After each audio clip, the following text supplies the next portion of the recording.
안녕하세요. 뱅커형입니다. 자, 오늘은 청담 러닝 공부 한번 해보겠습니다. 자, 지금 보시는 거는 주봉입니다. 상장된 이후로 12년간 약 3만 3천 원에서 한 만원대 박스권에서 이렇게 움직였는데, 지난 5월 달에 한번 박스권 상향 돌파를 잠깐 했다가 이렇게 쭉 내려왔습니다. 지난 5월 달에 상향 돌파하게 된 계기가 뭐였냐면 실적이 너무 잘 나왔어요. 5월 14일 날 실적 발표를 했는데 1분기 실적 발표죠. 2021년 1분기 실적 발표가 5월 14일 날 있었는데 너무 좋았습니다. 이 회사는 항상 분기 실적 발표가 분기 마지막, 그러니까 실적 발표가 가능한 마지막 날에 발표를 하는 회사입니다. 그럼 2분기 실적 발표는 언제였겠어요? 8월 14일이었습니다. 그러면 3분기 실적 발표는 언제일까요? 11월 중순이겠죠. 11월 14일이나 뭐 15일이나 요 언저리에 3분기 실적 발표가 있을 겁니다. 다시 한번 현재 36,000원 대까지, 35,000원 대까지 지금 와 있고요. 지금 장중에는 36,000원까지 갔다가 살짝 밀리면서 끝난 상황입니다. 외국인 지분율은 볼 거 없고요. 지금 중국의 JV를 같이 설립한 중국의 조인트 벤처를 같이 설립한 회사 지분 정도를 제외하고는 외국인 지분율은 아주 미미합니다. 그 지분 빼면은 한 2, 3%밖에 안 된다고 보시면 돼요. 첨당 러닝 뭐 하는 데냐? 그때는 이 청담 러닝은 영어 교육하는 학원이었어요. 청담 어학원이었어요. 근데 청담 러닝으로 사명 변경을 하고 지금은 영어 교육만 있는 게 아니라 영어, 수학, 코딩 이렇게 있고 영재 교육도 있는 것 같더라고요. 보면은 영어 교육 쪽이 545억, 그리고 수학 교육 쪽이 482억, 기타 34억, 이 정도 매출을 내는 그런 회사입니다. 그래서 총 1,000억 원대의 매출을 기록하는 회사고, 여기 재밌는 게 당사는 에듀테크 교육 서비스 기업으로 이렇게 써놨습니다. 에듀테크랍니다. 그냥 교육 기업이 아니라 오프라인 학원을 직영 및 가맹 형태로 운영하는 학원 사업법은, 콘텐츠 사업법은, 스마트 러닝 기반의 스마트 클래스 사업법은 등 크게 세 가지로 사업을 분류할 수 있습니다. 라고 써놨는데, 자, 주요 제품 및 서비스를 보면은, 자, 오프라인 요거는 알겠어. 요거는 알겠습니다. 그죠?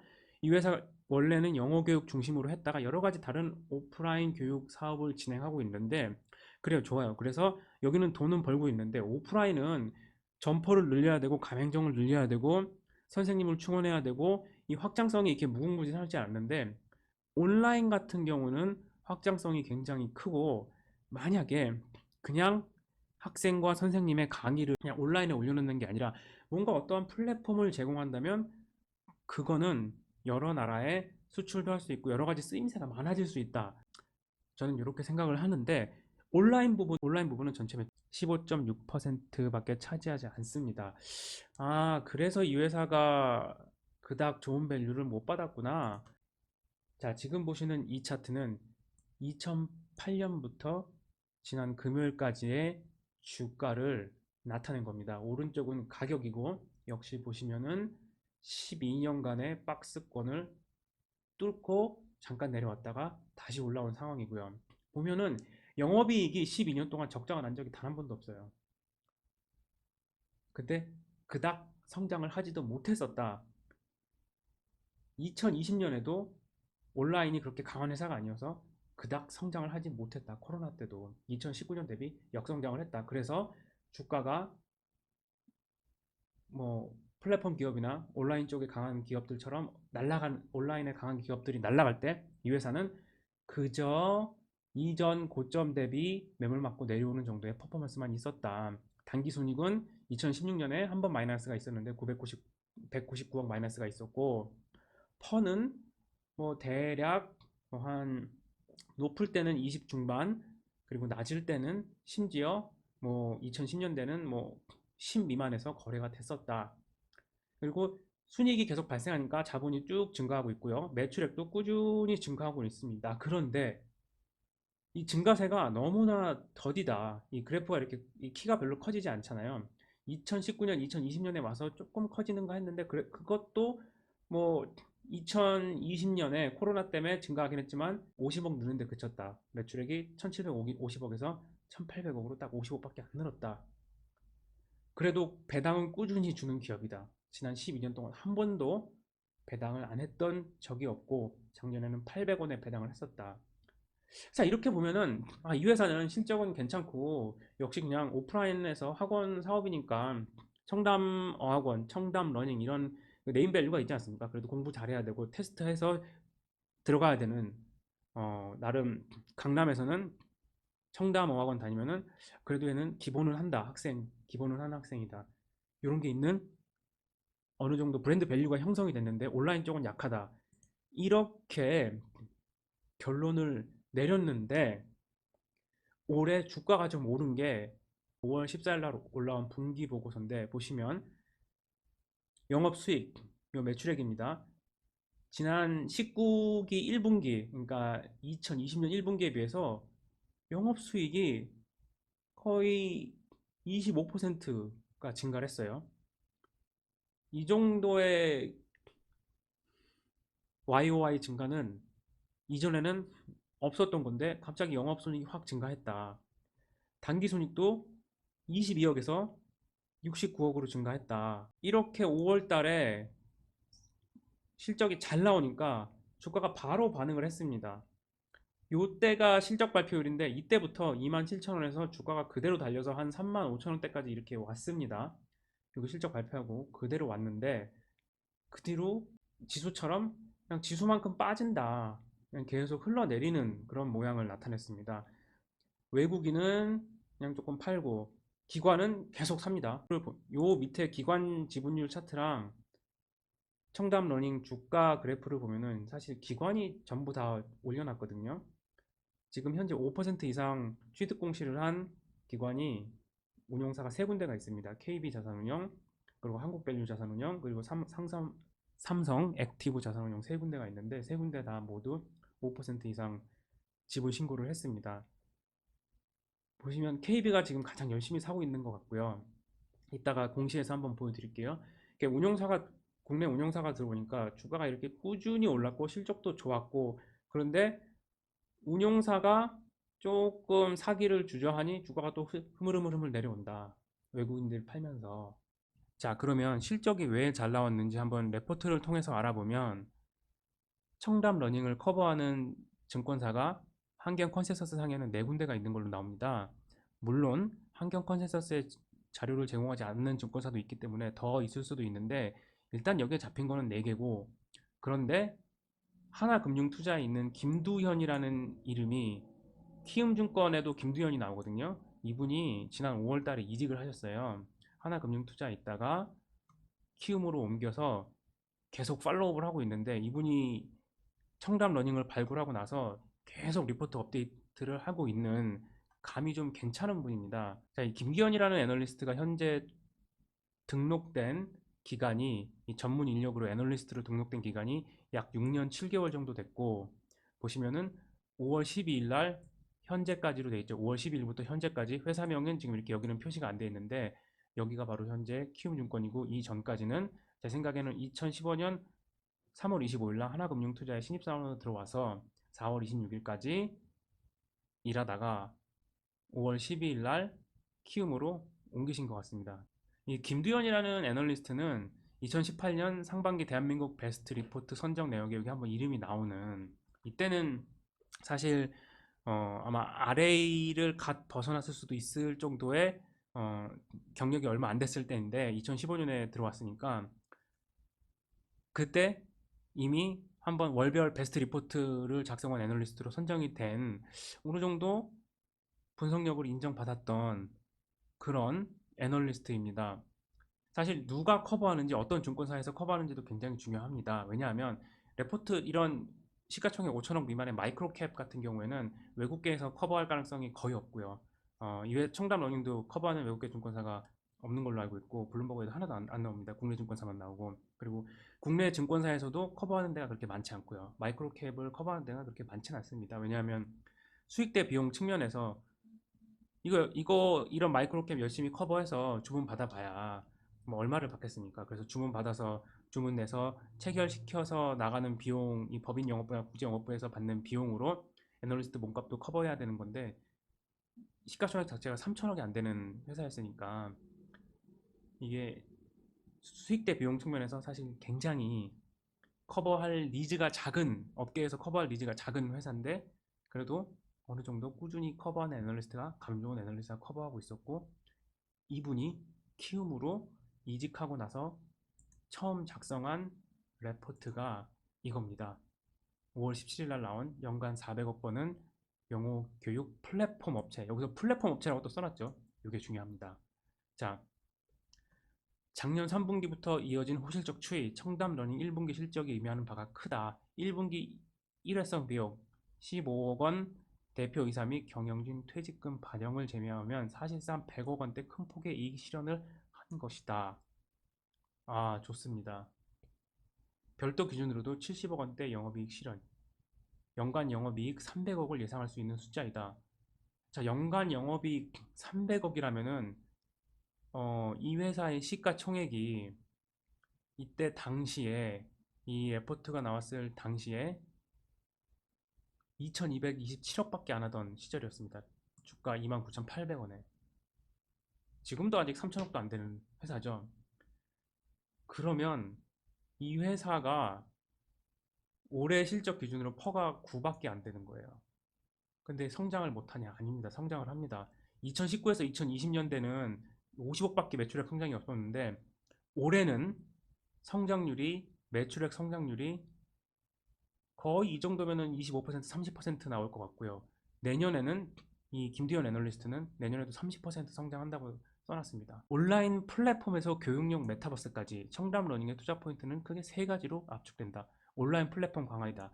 아까 말씀드렸죠? 온라인 부분이 매출액의 16%밖에 차지를 못하는데 온라인 전용 플랫폼을 런칭할 계획이며 이를 통해 현재 미커버 지역인 광역시 외 지역의 학생 수 확보에 집중할 전망, 교육용 메타버스 상품이 연내 출시될 계획이다.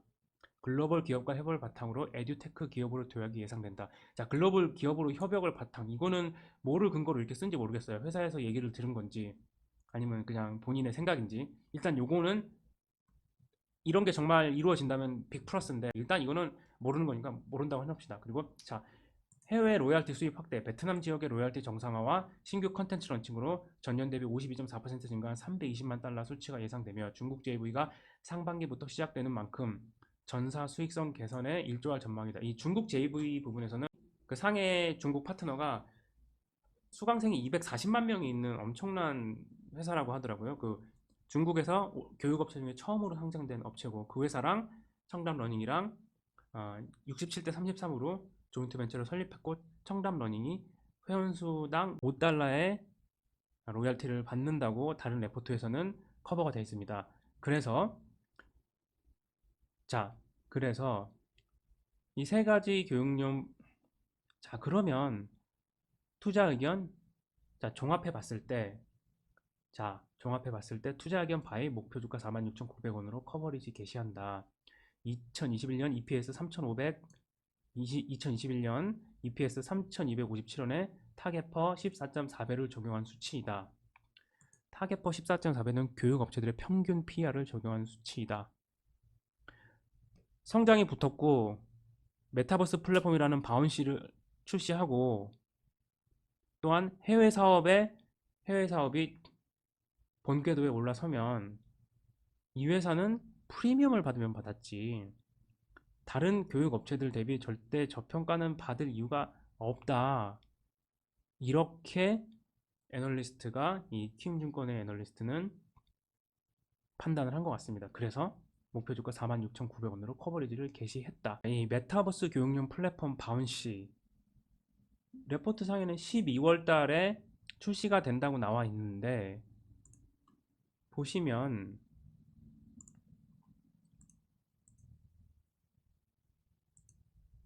레포트 상에는 바운시는 12월 달에 출시가 된다고 나와 있는데 청담 러닝 홈페이지에 들어가 보면 이미 다 나와 있는 것 같습니다. 이러한 이 플랫폼을 구축을 해서 이미 서비스가 지금 되고 있는 것 같고요.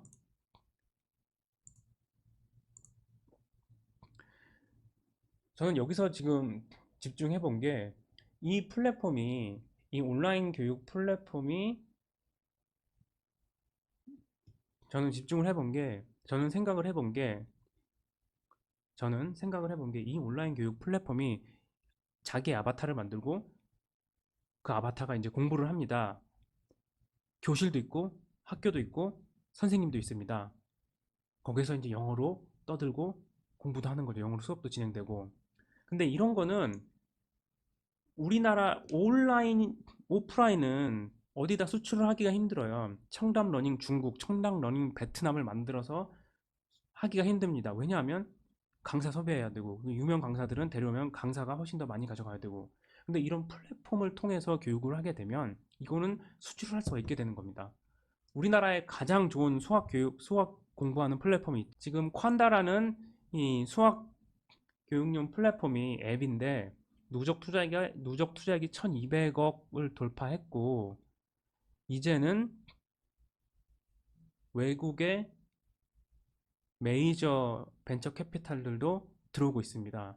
현재 기업 가치가 이 수학 문제를 AI 방식을 통해서 수학 문제 풀이법을 빨리빨리 알려주고 학생들의 공부를 도와주게 하는 이 플랫폼, 이거는 언어의 제약을 받지 않잖아요. 플랫폼이기 때문에. 그리고 수학이라는 부분이 언어의 제약을 덜 받게 되잖아요. 풀이법에는 말이 필요 없습니다. 그래서 수출이 가능하고 전 세계에서 이 콴다를 다 사용할 수 있는데, 그래서 유니콘 기업 가치에 벌써 다가선 거라고 저는 생각을 합니다. 기업 가치가 1조 원에 다가섰다. 현재 누적 투자 금액 1200억 원을 돌파하며. 그렇죠. 아까 우리가 뭐를 봤죠? 청담 러닝에 영어 교육 플랫폼에 메타버스를 적용하는데 청담 러닝의 매출액 절반은 수학에서 옵니다. 자, 갑자기 이런 플랫폼이 생기면 얘의 사용처가 넓어집니다. 이 메타버스 교육 플랫폼인 바운시가 솔직히 얼마나 잘 개발이 되어 있는지, 청담 러닝 자체에서 개발한 건지, 아니면 뭐 CMS, 자회사인 CMS들이랑 합작해서 만들었는지, 외주를 줬는지, 그 부분에 대해서 좀 더 알 수 있으면 좋을 텐데, 만약에 이 청담 러닝의 자체 역량으로 개발을 했다면, 이거는 기존 교육주 측면에서 보면 안 되고, 엔터주 중에 하이브가 초반에 왜 이렇게 밸류를 비싸게 받았냐, 왜 이렇게 공모가를 높게 줬냐라고 했을 때 다들 이해를 못하다가, 아, 위버스라는 플랫폼 때문에 성장성이 크구나 했던 것처럼, 이 플랫폼이 생김으로 인해서 이 에듀테크 플랫폼이 되면서 이 회사가 이 에듀테크 플랫폼으로 재탄생되면, 이 청담러닝이라는 회사가 에듀테크 플랫폼을 품게 되면서 기업 가치가 올라가는데 베팅을 하고 있지 않나, 저는 그런 생각이 강력하게 들었습니다. 아까 잠깐 넘어갔지만 보면서 배당금도 정말 꾸준히 주고 있는, 실적은 꾸준히 제일 나는 회사, 꾸준히 잘 나가고 있는 회사입니다. 그리고 청담 러닝에 대한 기사를 쭉 찾아보면 이 회사가 자꾸 테크 쪽에 뭔가 결합을 하려고 시도를 하고 있어요. 보면은 청담 러닝과 비주얼 캠프 전략적 업무 협약 체결이라, 그래서 이 비주얼 캠프라는 데가 뭐 어떤 회사냐면, 카메라를 통해서 온라인 교육을 할 때 이 학생이 모니터를 보고 있는지 딴 데 보고 있는지를 추적해서 집중도를 평가해주는 소프트웨어를 가지고 있는 회사입니다. 그런 기술력이 있는 회사인데, 그 회사랑 청담 러닝이랑 업무 협약을 체결한 겁니다. 계속 제 생각에는 계속 청담 러닝도 뭔가 테크 쪽을 붙이려고 하고 플랫폼을 붙이려고 하고, 이런 노력들이 국내 기관 투자자들한테 먼저 먹히기 시작한 게 아닌가. 그리고 그 CMS 에듀, 그 청담 러닝이 지분 43%를 들고 있는 CMS 에듀의 그 분식회계 문제는 다행히 벌금 맞고 회계 장부 정정하는 수준에서 잘 해결이 돼서 거래 정지가 됐다가 풀렸죠. 그리고 이 청담 러닝을 꾸준히 커버해주는 감 좋은 애널리스트가 하나 있다. KB자산운용 주식 등의 대량 보유 상황 보고, 그리고 한국밸류 자산운용 주식 등의 대량 보유 상황 보고, 그리고 자, VI 자산운용도 있네요. VIP 자산운용. 여기도 또 있고요. 여기는 몇 퍼센트 들고 있나? VIP 자산운용도 7.3%입니다. 신규 투자가 됐네요. 2021년 1분기에 실적 잘 나올 거 알고 좀 선취매를 해둔 게 아닌가. 자, 그리고 삼성 액티브 자산운용. 여기는 원래는 6% 들고 있었는데 줄였다. 5.09%로. 그리고 한국밸류 자산운용. 여기도 올해 1분기에 신규로 들어왔다. 이 단순 투자 목적으로 들어온 자산운용사들은 지분 변동이 5% 이상 지분 신고를 하잖아요. 그러면 지분 변동이 발생하면은 이익월에 이익월 10일까지만 보고를 하면 됩니다. 그러면 만약에 KB 자산운용이 더 샀다. 지난 10월 6일 날 지분 신고를 했는데 그때는 8.66% 있다가 10.29%로 늘어났잖아요. 약 장 내에서 약 한 14만 주를 더 샀는데 만약에 더 샀으면은 11월 10일까지 월이 바뀌고 나서 10월 달에 더 샀잖아요. 그러면 11월 10일까지 또 공시를 해야 됩니다. 근데 보시면 기관 보유 수량이 계속 꾸준히 늘고 있잖아요. 더 사고 있을 수도 있겠다 하는 생각이 듭니다. 그래서 주가가 좀 최근에 많이 서 있긴 한데 그냥 펀드멘탈로만 봤을 때 아직 비싼 가격까지는 온 거 아니니까 좀 내려와 주면 사기 편하겠는데 이렇게 막 쫓아 사는 거는 저는 잘 못해서 한번 살 기회를 주면 좋겠네요. 긴 영상 시청해 주셔서 감사합니다.